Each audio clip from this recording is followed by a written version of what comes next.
Hi everybody, Jo here. How are you doing today? How are things going?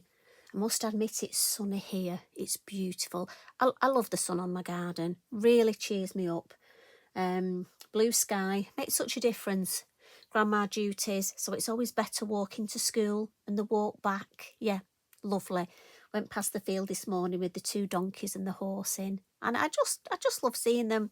I know I'm a bit of a simple soul, but you know what? I've got to be honest, the older I get, and I do get pleasure out of just simple things like sitting in my garden, going for a walk, seeing how the seasons change. I love the way they change. Nature, just love it. But anyway, enough about me. How are you doing? How are things going? I know a few of you have had a difficult week, so I know I always say this, but I genuinely mean it. If you're on your own and you're feeling that you're on your own, please, not just from me, but the rest of the lovely crafters on here, just have a big hug and, read the comments and just feel that you're not on your own. If you want to leave a comment and say, I'm feeling a bit lonely, I'm sure somebody's going to put, here's a hug from me. Because for me, especially these Friday videos, it's purely just me coming in to reach out to anybody who needs it. I'm not selling anything. I'm not promoting anything. I'm just here. I am crafting with what's on my desk. And obviously, I hope you like what I do. But do you know what? Not everybody's going to like everything. I get that. And I know there are some of you, and I say this, that listen to me when you can't sleep. I get that. I've got to be honest, the children and grandchildren tease me because they now call me boring grandma because I send people to sleep. But I don't mind. I can take it because do you know what? If you can't laugh at yourself, well, I have to. To be fair, when you look like me, you have to be able to laugh at yourself. So today I thought I'd come in. Now I tell you I keep scraps, I do. And this is my little pack of cuts of card that I take when I do workshops in case I need a spare piece. And often for me, this size is perfect. Now this is when I cut my A4 down, I get a strip. Because often I use a 5x5 or a 5.5x5, as you know. So I get a strip and I cut that in half and I get a piece of card this sort of size. And I know you're going to ask me what size it is. And that's just under 3.5 inches that way and sort of 5 and a bit that way. Really, it depends. I've said this before, depending where I buy my card from, A4 is slightly different from one company to another, but it really doesn't matter. It's just an offcut. And look, it's probably just a bit smaller than this, but it doesn't matter. And I thought we'd have a play at doing embossed resist technique. Now, again, it's one of them names. It's a really old technique, not mine. It's from many moons ago, but it's a great fun technique. And if Mr MoJo's gone or you're feeling a bit fed up, dead easy, dead quick, and no thought required. So for me, it's a win-win. Now, I'm going to start. Choose your stamp. I've gone for this one, the forest leaf, because it's a large stamp, which I have to say, I don't know if you can see, mine seems to be full of glitter, needs a bit of a wash, a proper wash. Warm soapy water and a bit of fairy liquid, but it's going to have to wait because I haven't got time for that. Got my first Lavinia workshop in the Dreamatorium tomorrow, so lots of ladies booked in. We've got cake ready, so I've got my bag to pack.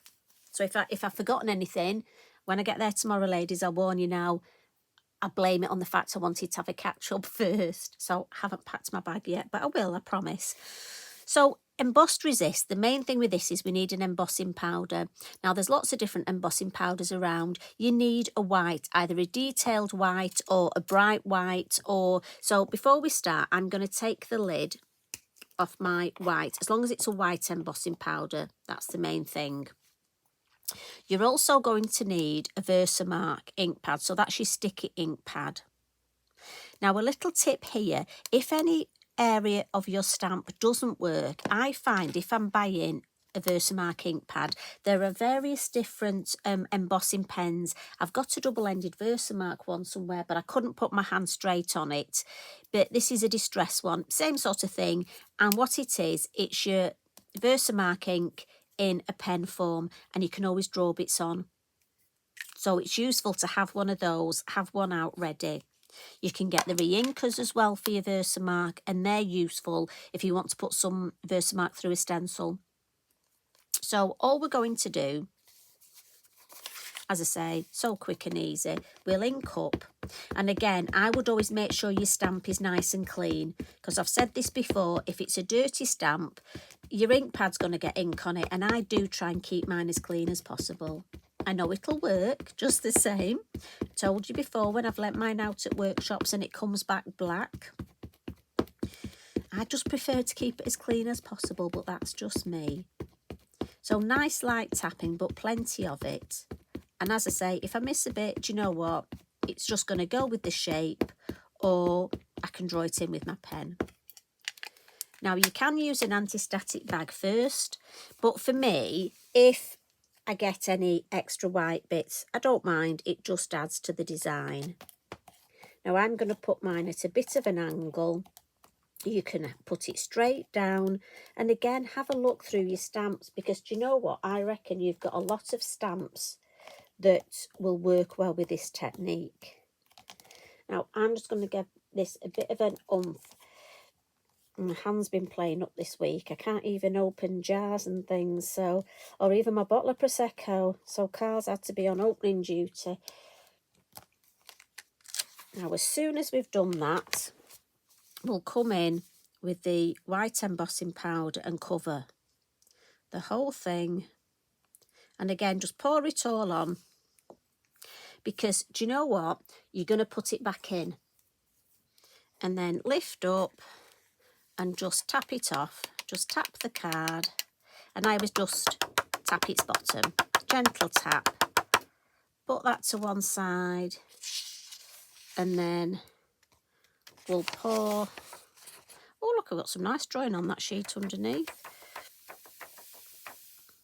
And what amazes me is there always seems to be more. Yeah, give it a gentle tap to make it go down, because there always seems to be more going back in this pot than there was. It's like magic.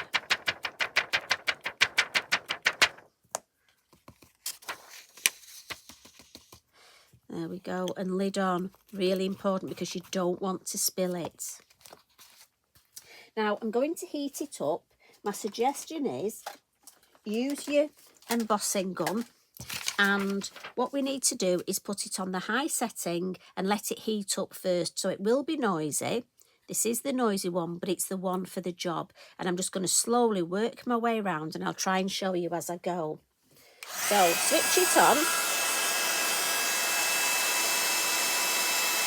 And just let it heat up. And then slowly come in. And as the embossing powder heats up, hopefully you'll see it turns a brighter white.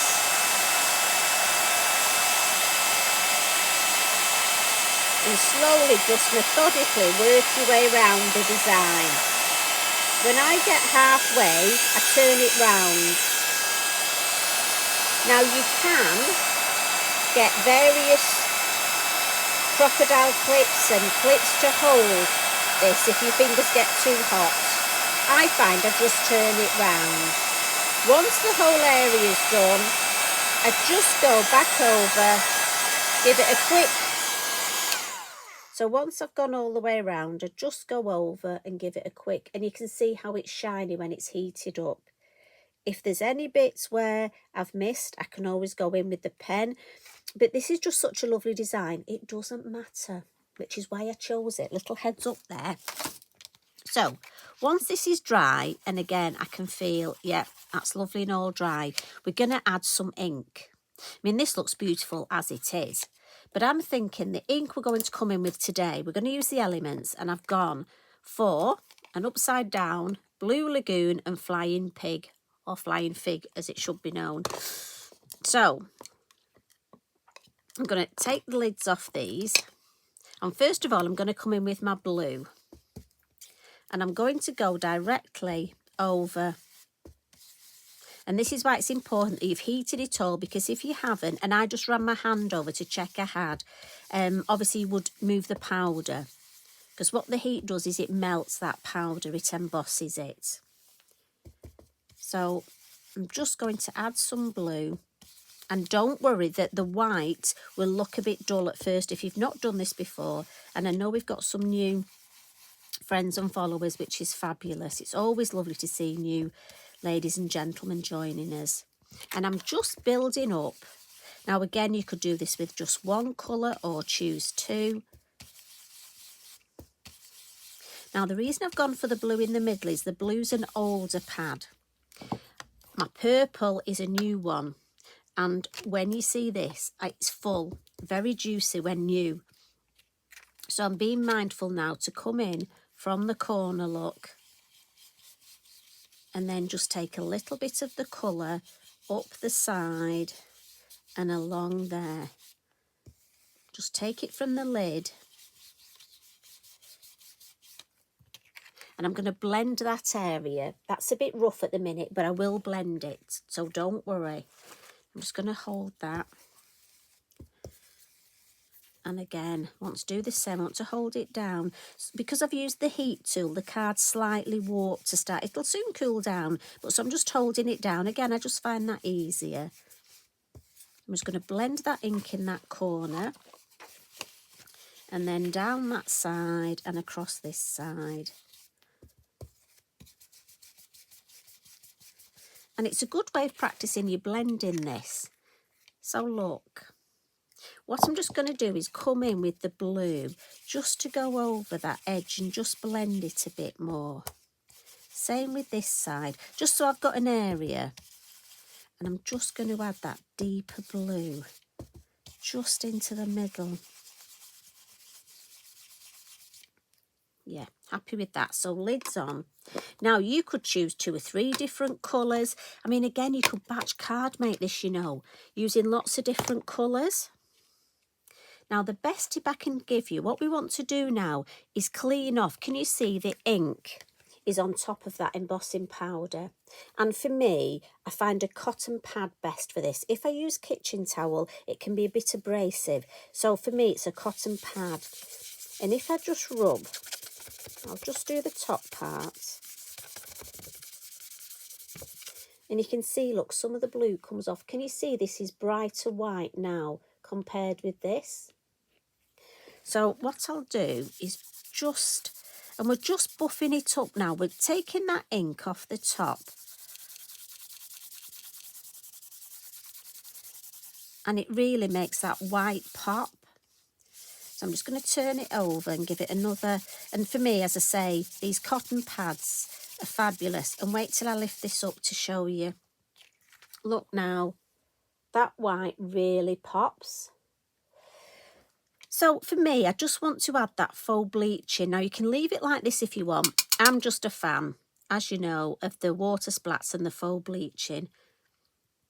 And I've got to be honest, if you're not keen on your blending, this really adds to it. It just distracts the eye away. And then while that's doing, now don't forget you can mop this up.